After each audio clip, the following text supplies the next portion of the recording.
এই বৃষ্টিটা আমাদের আগামীকালকে সকাল থেকেই হতে পারে, তবে বর্ষাকালের মতো যে টানা বৃষ্টি হবে সেরকম না, যখন যেখানে মানে কিছু সময় আর, তবে অন্যান্য দিনের তুলনায় পরিমাণে আগামীকালকে একটু বেশি বৃষ্টি হতে পারে। আগামী পরশুদিন কিছুটা থাকবে, তবে আগামী 23 তারিখ থেকে অনেকটাই মানে কমে আসবে, মানে তাপমাত্রাও তখন বেড়ে যাবে। আর এই যে বৃষ্টি হবে এই কারণে দিনের তাপমাত্রা কিছুটা কমে আসার সম্ভাবনা রয়েছে এবং রাতের তাপমাত্রা প্রায় অপরিবর্তিত থাকার সম্ভাবনা রয়েছে। তো আমাদের এই বৃষ্টি কিন্তু প্রভাব অনেকটা আজকেও এখনও দেখতেছেন বাইরে লাইটিনিং হচ্ছে। তো নদী বন্দরে যেখানে আমাদের যখন আমরা ভার্নার মনে করি তখন আমরা সেখানে 2 নম্বর দিয়ে থাকি।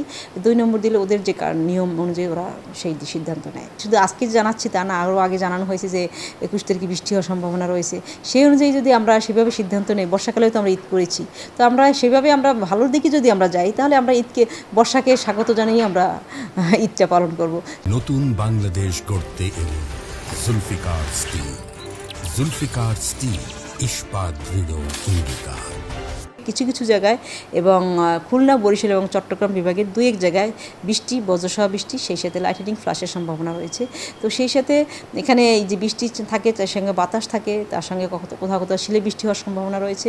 আমাদের আজকে এই মুহূর্তে আমাদের এই যে 2 নম্বর আমরা দিয়েছি নদী বন্দরে, সেখানে কোন কোন রিজিয়ন আমাদের আছে, ঢাকা, ফরিদপুর, ময়মনসিংহ, টাঙ্গাইল এবং সিলেট বিভাগে এই এলাকাগুলোতে 2 নম্বর দিয়েছি, এবং এছাড়া রাজশাহী, পাবনা, বগুড়া, ঢাকা এবং কুমিল্লায় 1 নম্বর দিয়েছি। এখন 2 নম্বরের কথা হচ্ছে 2 নম্বর যদি থাকে সেখানে 60 থেকে 80 কিলোমিটার স্কোয়ালি উইন্ড হতে পারে।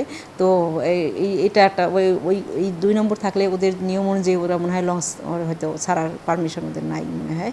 এটা আমাদের নিয়ম না, এটা ব্যাপারটা আসলে নদী বন্দরের ব্যাপারটা। তো আমরা 2 নম্বর দিলে ওদেরকে আমাদের ওয়েবসাইটে দেই, হোয়াটসঅ্যাপে ওদেরকে ফোন দিয়ে অনেক সময় জানিয়ে দেওয়া হয়।